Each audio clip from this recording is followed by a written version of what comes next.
নমস্কার, আমি রাজশ্রী। আমার বংশানাশ্রী ফ্যামিলিতে তোমাদের সবাইকে জানাই ওয়েলকাম। আবার একটা নতুন ভিডিও নিয়ে চলে এসেছি। হ্যাঁ, আজ হলো রবিবার, ছুটির দিন। দুপুরবেলা ভেবেছিলাম একটু ঘুমাবো, কিন্তু আর ঘুম হলো কোথায়।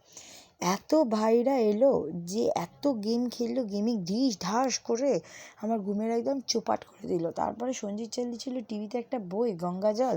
তো সেই বইটা একটু দেখতে দেখতে চোখ লাগছে, আর ভাইদের এইদিকে ক্যাচর ক্যাচরে আমার ঘুমটা উড়ে যাচ্ছে। যাই হোক, এইসব করে ঠোরে এখন বাজে প্রায় 7টা। তখন আমরা বেরোলাম রেডি সেডি হয়ে মেলায় যাওয়ার উদ্দেশ্যে। কারণ কি, আমি আগের দিন বলাকা মাঠের মেলায় গেছিলাম, আর মেলাটা যাইনি, মানে দোলের মেলাটা, ঘাটের মেলাটা আর কি, দোলতলা ঘাটের মেলাটা। যেই মেলাটা বহু পুরনো, বহু বছর ধরে এই দোলের মেলা হয়ে আসছে। ছোটোবেলাও আসতাম বাবা মার সাথে, এখন আসি সঞ্জিতের সাথে। যাই হোক, বছরে অনেকবার, মানে অনেকগুলো বছর আমি সঞ্জিতের সাথেই আসছি প্রায়। তো এত ভিড়ের ঠেলা খেয়ে এখন মেলার ভিতর ঢুকতে হবে।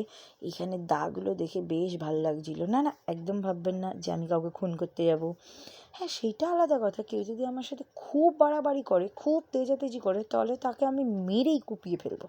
এরকম আমার খুব রাগ হয়। হ্যাঁ, এইটা 2025 সাল ভাই, এখানে মঙ্গলের গ্রহ চলছে, মানে এটা মঙ্গলের বছর। তো এখানে এনার্জি ফুল তুঙ্গে থাকে। তো সবাই রাগটা একটু কন্ট্রোল করে রাখো, মানে এনার্জিটা অন্যদিকে কাজে লাগাও, বাট রাগের ক্ষেত্রে একদম কাজে লাগিও না, এটাই আমি বলবো। তো দেখতে দেখতে এখন মেলার অনেকটা ভিতরে আমরা ঢুকে এসেছি। তো সামনেই গেলে একটা মন্দির পড়বে, তারপর আরেকটু গেলে আবার রাধা মাধবের মন্দির পড়বে। এই দেখো একটা ছোট্ট পাপা, কি সুন্দর না দেখছিল সবাইকে। ও যে ঘেউ ঘেউ করছিল না, এটাই রক্ষে। নাহলে ওর ঘেউ ঘেউ চক্করে যারা ওকে ভয় পায়, মানে আমার মতন প্রাণী যারা ওকে ভয় পায়, তারা পালায় যেত। এই হচ্ছে কথা। তো এখান থেকে আমি জুসটা ভেবেছিলাম খাবো, তারপর মনে পড়ে গেল আগের বছরের জুসটা একদম বাজে ছিল, সেই জন্য আর এবছর খাইনি আর কি বেসিক্যালি। তারপরে এখানে এসে দেখলাম এই ছোট্ট ছোট্ট গাছগুলো, মা এই গাছগুলো খুব পছন্দ করে তার রান্নার আশেপাশে সাজিয়ে রাখার জন্য। মানে তারও একটা ভিডিও আছে, চ্যানেল আছে। তো সেইখানে, যেখানে তার ভিডিওর চ্যানেলের নাম হচ্ছে আমার রান্নাঘর, অবশ্যই সেখানে গিয়ে ভিজিট করে দেখবেন। সে সুন্দর সুন্দর রান্না করে। আর এই স্কুটিটা নিয়ে কে চালাচ্ছেন জানেন?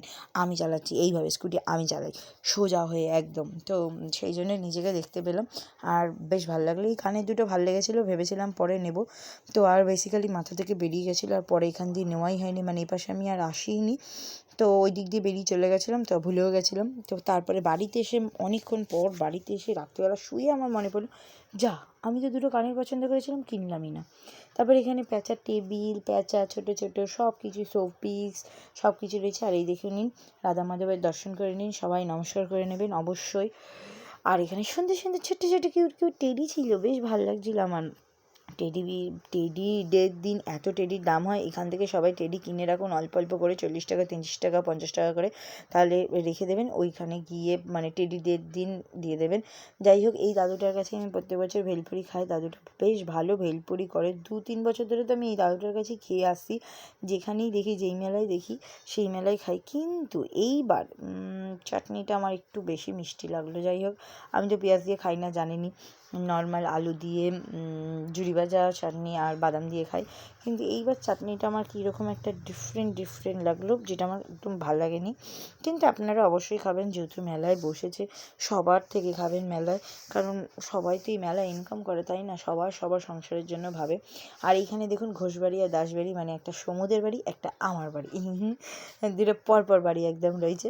হ্যাঁ, যাই হোক, এখানে গোপালের কিছু জামা, কিন্তু আমি যা দেখলাম গোপালের জামাগুলো সাইজে আমার গোপালের সাইজ থেকে একটু ছোট। আর এখানে কি বাজাজ ফাইন্যান্সের কি 60 বছর অ্যানিভার্সারি ছিল, সেই অনুযায়ী একটা দাদা সঞ্জিতকে আর কি দিল হ্যাপি হোলি সেলিব্রেশন, যেতে বললো। কিন্তু আমরা তো আর যাওয়ার সময় পাবো না, কারণ সেই দিন পড়েছিল হয়তো মানে বুধ না বৃহস্পতিবার, যাই হোক, তো সেই সময় হয়ে উঠবে না। আর মেলা মানেই জিলাপি, এই যে গরম গরম জিলাপি, কিন্তু আমি জিলাপিটা নিইনি, কারণ আমার একদম মিষ্টি খেতে ইচ্ছা করছিল না, তাই।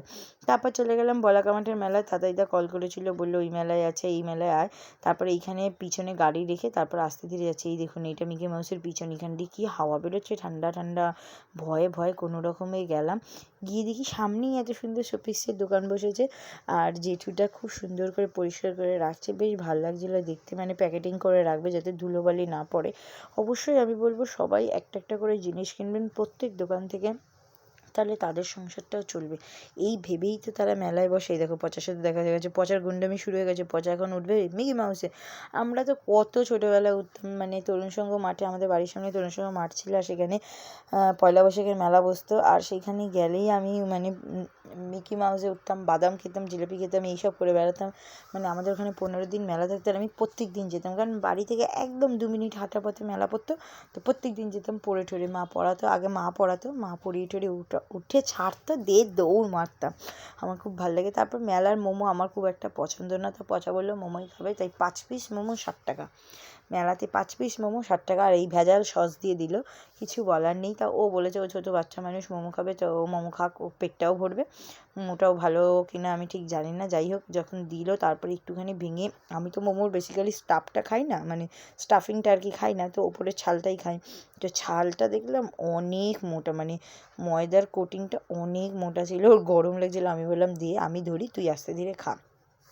তারপরে ও আস্তে ধীরে খাচ্ছিলো, তা আমি একটা মোমো থেকে অল্প একটু ছাল খেয়ে দেখলাম একদম ভালো না। আর এখানে খেলনাগুলো কী সুন্দর সুন্দর পোড়ামাটির, দেখো হার এসছে, আমি এখান থেকে একটা হার নিয়েছি, আর সেই হারটা পছন্দ করে দিয়েছে, পচা পছন্দ করে দিয়েছে। আমি একটা অন্য ডিজাইন নিচ্ছিলাম, পচা বললো না না এইটা নয়, এটা বেশি সুন্দর।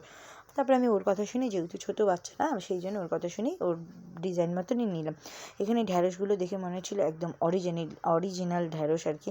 তারপরে এখানে রাধা গোবিন্দ মন্দির, মানে এখানে সবাই প্রণাম টনাম করছিলো, তো আমি বেশি ঢুকিনি, দূর থেকেই ঠাকুর নমস্কার করে তারপরে এইখানটা একটা কুলফি খেলাম। এই কুলফিটা নাকি অনেক কিছু দিয়ে করে, অনেক রকম ফ্রুটের রস দিয়ে করে, মানে আসল ফলের রস দিয়ে করে আর কি, সেটা খেয়ে নিলাম। তারপর ওর দিদি যা বকা দিল, তারপরে ও আর খেলো না ভয়ে, তারপরে অল্প অল্প করে খেয়ে, আমরা একটু বেশি বেশি করে খেয়ে তারপর চলে এলাম বাড়ির দিকে। হ্যাঁ, সোজা এলাম কাকির দোকানে, মানে পচার দোকানে, পচার মায়ের দোকানের সামনে। পচার দোকানে ইট কিনেছে, এই দুটো ইট দিয়ে প্রচুর বড় বাড়ি করবে ও। আর এখানে জিলাপি কিনেছিল, মধু জিলাপি কিনেছিল, জিলাপিগুলো বেশ নরম। আর এখানে ওরা দুই ভাই মানে বিশাল সিরিয়াস কথা বলছে, আর তাতাইদা সেটা মন দিয়ে শুনছিল। তারপর বাড়ি চলে এলাম, বাড়ি এসে ওই যে পাউরুটিটা নিয়েছিলাম না, ওই গরম গরম পাউরুটিটা সেঁকলাম, সেঁকে স্টুটা দিয়ে খেলাম। হ্যাঁ, স্টুটার ঝোলটা দিয়ে আমি অল্প একটু খেয়েছি, আর স্টু আর মাংসটা পুরোটাই সঞ্জিতকে খাইয়ে দিয়েছিলাম। পাউরুটিটা বেশ টাটকা ছিল, নরম নরম। আর মা তো দুপুরবেলা রান্না করেনি, তাই জন্য রাত্রিবেলা এসে দেখি মা ডিম বিরিয়ানি করছি। ও, আর আমার ঘরের বিরিয়ানি খেতে খুব ভালো লাগে। তারপর মাকে দুটো গাছ দিলাম, এই দেখো, ওই দেখো মারতে আসে, দেখেছো, দেখো দেখো ভিডিওতে প্রমাণ কীভাবে আমাকে মারে, দেখেছো। তারপর দুইজনে, মা তো ওখানে প্রিপারেশন করেই নিচ্ছিলো সব, আমি তো জানি না, নাহলে মাকে আগেই হেল্প করতাম। যাই হোক, তো মা যখন প্রিপারেশন করে নিচ্ছিলো, তারপর আমাদের ইট করলাম, ওর একটু প্রোগ্রাম চলছিলো, তো সঞ্জিতকে আমি বললাম চল না একটু ঠাকুর মানে ফাংশনটা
তারপর 11টা নাগাদ ফাংশন টাংশন দেখে তারপর আমরা চলে এলাম, কারণ কি খুব জোর খিদে পেয়েছে। হ্যাঁ, টুকুর টুকুর করে অনেক কিছুই খেয়েছি, তাও বিরিয়ানিটার জন্য তো মনটা আনচান করছে।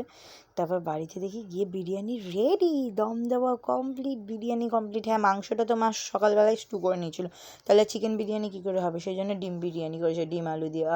আমার ডিম আলুই পছন্দ ভাই, আমার চিকেন এত পছন্দ না। তারপর মাকে ডাকছিলাম, মা দেখো দেখো, দেখো ওই দেখো, সারাক্ষণ দেখেছো, সারাক্ষণ আমাকে মারে, দেখেছো সারাক্ষণ আমাকে মারে, কিন্তু এই প্রমাণ প্রমাণ, সারাক্ষণ আমাকে মারে। তারপরে ঘি দিতে ভুলে গেছিলো, তারপরে অল্প একটু ঘি দিয়ে নিচে। হ্যাঁ, তারপরে আমি তো বেশ জবরদস্তভাবে মেখে আলুটা দিয়ে একটু পেঁয়াজ বেরেস্তা বেশি করে নিয়ে এই থালাটা সাজিয়েছিল তার ছেলেকে দেবে বলে, কিন্তু আমি খেয়ে নিচ্ছি। কেন তার ছেলেকে দিতে যাবো, আমি আগে খাবো তারপর তুই খাবি, বসে থাক চুপ করে, একদম বসে থাক। তারপরে ওই হারকিউলিস বডি নিয়ে বসেছিল, কী আর বলবো, কিছু বলার নেই আমাকে। যাই হোক, ভিডিওটা ভালো লাগলে অবশ্যই লাইক সাবস্ক্রাইব শেয়ার কমেন্ট করে দেবেন। সবাই ভালো থাকবেন, সুস্থ থাকবেন, রাধে রাধে।